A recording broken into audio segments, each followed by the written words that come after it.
Hello guys. आज की video बहुत ही ज़्यादा स्पेशल होगी क्योंकि आज इस वीडियो में हम ना सिर्फ हॉलीवुड की बल्कि ओवरऑल द वर्ल्ड की बेस्ट मिलिट्री मूवीज़ को कवर करेंगे, जिनकी स्टोरी, डायरेक्शन और सिनेमैटिक ग्राफिक्स सबसे हटके और यूनिक होंगी। इस वीडियो में आपको डेडली सर्वाइवल और बोल्ड सीन्स के साथ साथ action, fights, best graphics, love story और बोल्ड सीन भी देखने को मिल जाएगी, जिन्हें मैं हाईलाइट भी कर दूंगा। तो वीडियो के अंत तक बने रहिएगा। मैंने इन सारी मूवीज को कैमरे रेटिंग के हिसाब से अरेंज की है। दे लेट्स वॉच।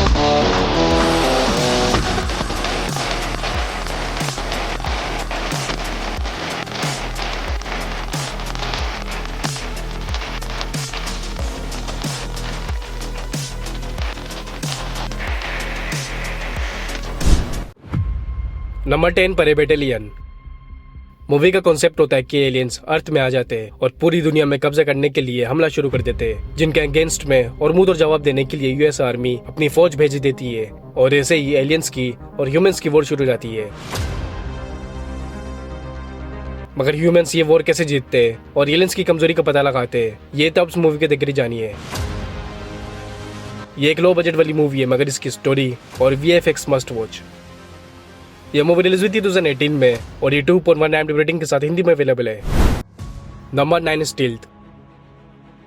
इसकी स्टोरी बेस्ड है 3 एयरफोर्स पायलट्स पे, जो तीनों वेल ट्रेन होते हैं और एक से एक बड़ी और इम्पॉसिबल मिशन को अंजाम दे चुके होते हैं। और ऐसे ही वो तीनों टॉप के एयरफोर्स पायलट में शामिल हो जाते हैं। फिर एक दिन आर्मी एक एडवांस जेट इंट्रोड्यूस करवाती है, जो बेसिकली AI जेट होती है, जो अपने आप ही ऑपरेट होती है और डिसीजन लेती है, मगर उसके पास वॉर एक्सपीरियंस नहीं होती। तो आर्मी उन टॉप पायलट्स को उस AI जेट को अपने साथ वॉर में ले जाने की और उसे ट्रेन करने की ऑर्डर दे देती है। मगर मूवी में टर्न पॉइंट तब आती है जब उस AI जेट में टेक्निकल प्रॉब्लम्स हो जाती है। वो रूल्स को और ऑर्डर्स को गलत समझ लेती है और अपने हिसाब से मिशन को पूरा करने लग जाती है, रूल्स के अगेंस्ट जाकर, जिसके बाद उन पायलट्स को उस AI जेट को रोकना पड़ जाता है और जो उन ट्रेन पायलट्स के लिए बहुत ही ज्यादा मुश्किल साबित होता है।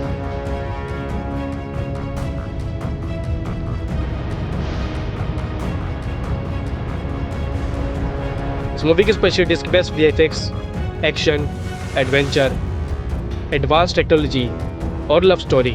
मूवी में बस एक दो जगहों पर ही बोल्ड सीन है, बाकी आप इसे अपने फैमिली एंड फ्रेंड्स के साथ भी देख सकते हो। ये मूवी रिलीज हुई थी 2005 में और ये 5.1 IMDb रेटिंग के साथ हिंदी में अवेलेबल है। नंबर 8 पर है जारहेड 2 फील्ड ऑफ फायर।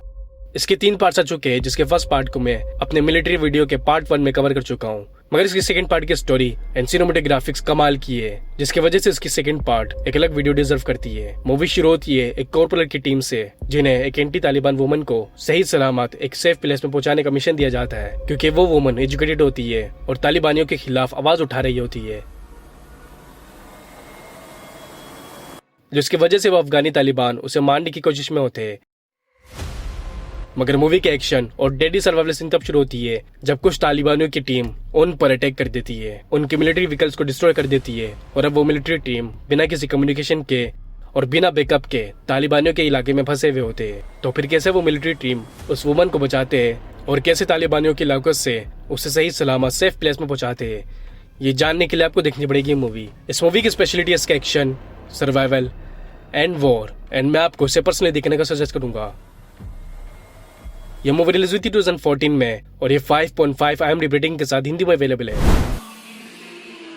नंबर 7 पर है GI जो, एक एलिट मिलिट्री यूनिट, जिन्हें एक प्राइवेट ऑर्गेनाइजेशन की इन्फॉर्मेशन मिलती है कि वो एक बहुत ही बड़ी प्लानिंग की तैयारी में होते हैं, जहां पर वो एडवांस वेपन्स को सेल करने के लिए पेरिस में उसे टेस्ट करते हैं और पूरे पेरिस को हिला कर रख देते हैं। मगर ये सिर्फ एक डेमो होता है, उनका प्लान इससे भी बड़ा होता है।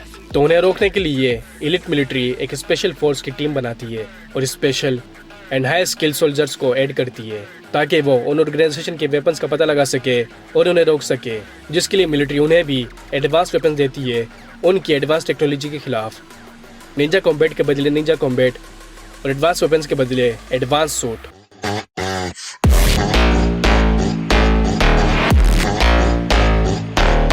अब तक इसके 3 पार्ट्स आ चुके हैं और तीनों ही पार्ट्स में आपको action, adventure, fights, advance technology और यूनिक स्टोरी भी देखने को मिल जाएगी।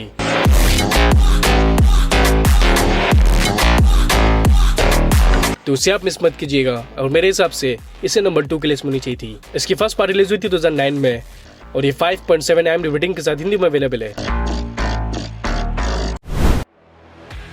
नंबर 6 पर आती है वॉर मशीन।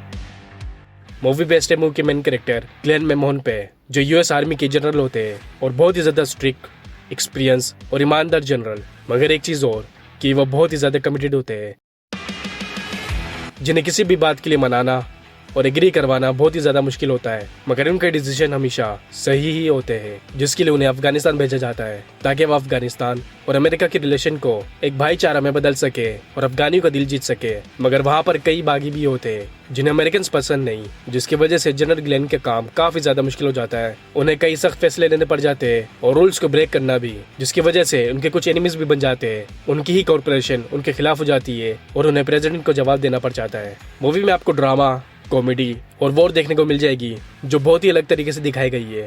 यह मूवी रिलीज हुई थी 2017 में और ये 10 में से 6 IMDb रेटिंग के साथ हिंदी में अवेलेबल है।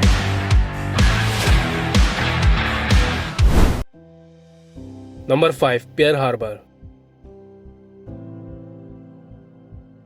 यह एक पीरियड मूवी है जिसकी स्टोरी शुरू होती है 1941 वर्ल्ड वॉर से, जहां पर हमें मूवी के मेन कैरेक्टर्स रेफे और उसका बेस्ट फ्रेंड डेनी की स्टोरी देखने को मिलती है। जहां पर रेफे, जो एक आर्मी सोल्जर होता है और अपनी गर्लफ्रेंड के साथ अपनी लाइफ स्पेंड कर रहा होता है, दूसरी तरफ डेनी, जो आर्मी सोल्जर में भर्ती होने जा रहा होता है, मगर इसी बीच रेफे को वॉर में जाना पड़ जाता है और वॉर के दौरान उसका जहाज क्रैश हो जाता है, जिसके बाद रेफे की गर्लफ्रेंड और उसका बेस्ट फ्रेंड डेनी काफी ज्यादा अपसेट हो जाते हैं। वो दोनों एक साथ टाइम स्पेंड करने लग जाते हैं, अपना सुख दुख बांटना शुरू कर देते हैं और जिसी की वजह से उन दोनों में फीलिंग्स पैदा हो जाती है और यूं ही उनका अफेयर शुरू हो जाता है। मगर मूवी में टर्न तब आती जब रफे उस क्रैश में सर्वाइव करने में कामयाब हो जाता है और वापस लौट आता है। मगर इसकी वॉर सीन तब शुरू होती है जब जापान अमेरिका के पियर हार्बर में अटैक कर देती है, जिसके बाद जापान की और अमेरिका की वॉर शुरू हो जाती है और डेनी एंड रेफे दोनों ही वॉर में शामिल हो जाते हैं। फिर क्या इस वॉर में वो दोनों ही सर्वाइव कर पाते हैं? क्या होता जब रेफे को अपनी गर्लफ्रेंड और अपने बेस्ट फ्रेंड के अफेयर के बारे में पता चलता है? और मूवी के एंड में किस की लव स्टोरी कामयाब होती है?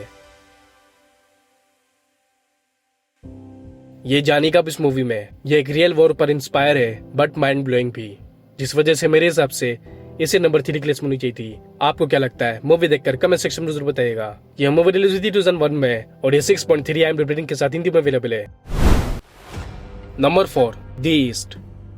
मूवी शुरू होती है एक नौजवान डच सोल्जर से, जिसे वर्ल्ड वॉर 2 में इंडोनेशिया के विलेज में पोस्ट कर दिया जाता है, जिनका मिशन होता है इंडोनेशियन के बागियों को पकड़ना, जो उस विलेज में छुप कर रह रहे होते हैं और डच सोल्जर्स को मार रहे होते हैं। फिर वो नौजवान मिलता है एक और डच कमांडर से, जो दूसरों से अलग होता है, कमिटेड, स्ट्रिक्ट एंड रूथलेस। जिसके बाद वो उस कमांडर की टीम को ज्वाइन कर लेता है, जो एक स्पेशल एलीट स्क्वाड बनाता है उन बागियों को पकड़ने के लिए। मगर उसके तौर तरीके काफी डेंजरस और बेरहम होते हैं। इस मूवी के स्पेशलिस्ट इसके thriller, suspense, drama, survival and इसके सीन जो काफी ज्यादा रियलिस्टिक है। मूवी में 2-3 जगहों पर ही bold scene and love making scene है। बाकी आप इसे अपने फैमिली के साथ भी देख सकते हो और अपने फ्रेंड के साथ भी डिस्कस कर सकते हो। ये मूवी रिलीज हुई थी 2020 में और ये 10 में से 6 IMDb रेटिंग के साथ हिंदी में अवेलेबल है।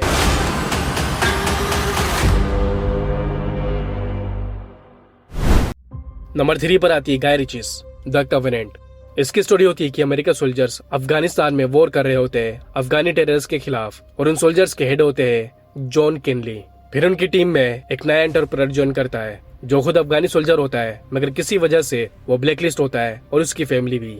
मगर मूवी की टर्न तब आती है जब जॉन और इसकी टीम अफगानियों के खिलाफ ये वॉर हार जाती है। वो तालिबान उसकी पूरी टीम को नॉकआउट कर देती है, मगर एंड वर्क पे वो एंटरप्रेन्योर जॉन को उन तालिबानियों से बचा लेता है, जिसके बाद ना तो उनके पास मिलिट्री व्हीकल्स होती है और ना ही कम्युनिकेशन का जरिया। तो वो एंटरप्रेन्योर जॉन को तालिबानियों के इलाकों से टेररिस्ट से बचते बचाते हुए सही सलामत जॉन को घर पहुंचाने में कामयाब हो जाता है, जिसके बाद जॉन की जान तो बच जाती है, मगर वो एंटरप्रेन्योर एक बड़ी मुसीबत में फंस जाता है। वो अपनी ही अफगानी सोल्जर के लिए एनिमी बन जाता है और अपनी फैमिली को लेकर छुपते छुपाते हुए भाग रहा होता है। जब इस बारे में जॉन को खबर होती है तो वो अपने कर्ज को चुकाने के लिए उसकी मदद के लिए निकल जाता है और फिर जहाँ से मूवी की स्टोरी और भी ज्यादा इंटरेस्टिंग हो जाती है। मूवी की स्पेशलिटी इसकी story, survival and war scene जो कमाल की है, जिस वजह से मेरे हिसाब से इस मूवी को नंबर 1 की लिस्ट होनी चाहिए थी, तो इसे आप मिस मत कीजिएगा। ये मूवी रिलीज हुई थी 2023 में और ये 7.5 IMDb रेटिंग के साथ हिंदी में अवेलेबल है। Number 2 the imitation game.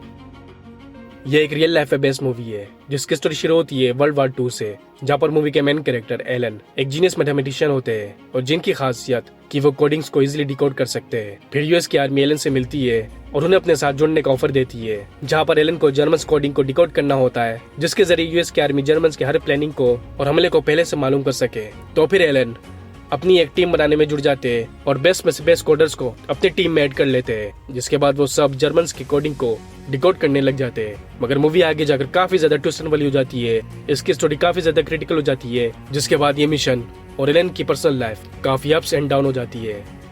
Movie में आपको स्टोरी, हिस्ट्री एंड सस्पेंस देखने को मिल जाएगी जो आपको काफी ज्यादा ट्रैक करेगी। ये मूवी रिलीज हुई थी 2014 में और ये 10 में से IMDb रेटिंग के साथ हिंदी में अवेलेबल है। नंबर 1 पर आती है saving private Ryan. Movie based है मूवी के मेन कैरेक्टर कैप्टन मिलर से, जो एक बेहतरीन लीडर होते हैं। फिर उन्हें वॉर के बीच में ही एक नया मिशन दे दिया जाता है, जिसमें उन्हें एक यंग सोल्जर रायन को सही सलामत अपने घर भेजना होता है और रायन दूर किसी एक मिशन में होता है जो शायद जिंदा भी है या नहीं। तो फिर कैप्टन मिलर अपने बेस्ट सोल्जर के साथ रायन की खोज में निकल जाते हैं, जिस बीच रास्ते में कई मुश्किलात आती है। कई एनिमी सोल्जर्स से उन्हें लड़ना पड़ जाता है और कैप्टन मिलर्स अपने कई बेस्ट सोल्जर्स को खो देते हैं। मगर ये सब किसके लिए? क्या रायन इन सब के लायक होता है? क्यों आर्मी उसे बचाना चाह रही होती है? और क्या कैप्टन मिलर उसे बचाने में कामयाब होते या नहीं?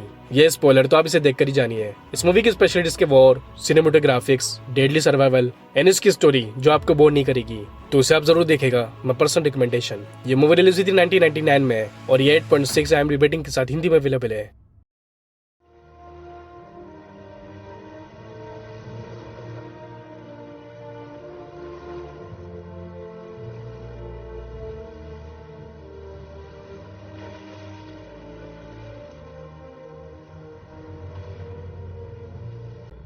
क्या दर्दनाक नजारा है। हाँ है तो दिल को दहलाने वाला। आप 5 लड़कों की मां हैं, वो 5 लड़के जो मैदान जंग में शहीद हुए थे। मैं जानता हूं कि मेरे ये अल्फाज कितने बेमानी हैं जो आपके इतने बड़े गर्भ से सिर्फ एक फरेब के अलावा और कुछ भी ना होंगे। पर मैं इस मुल्क का शुक्रिया अदा करने से आपको रोक नहीं पा रहा हूं, जिससे हो सकता है आपको थोड़ी बहुत तसल्ली मिले उस मुल्क का जिसके लिए वो शहीद हुए। मालिक से मेरी ये दुआ है कि आपको ये दुख सहने की ताकत बख्शे और आप अपनी अजीज यादों के सहारे जिएं। और आजादी की वेदी पर आपने इस मुल्क के लिए कभी ना भुलाने वाली एक ऐसी कुर्बानी दी थी। तो गाइस, थी टॉप 10 मिलिट्री मूवीज की लिस्ट। मैंने अपने टेलीग्राम का लिंक भी नीचे डिस्क्रिप्शन में दिया है, जहां से आप सारी मूवीज को इजीली देख सकते हो और डाउनलोड भी कर सकते हो।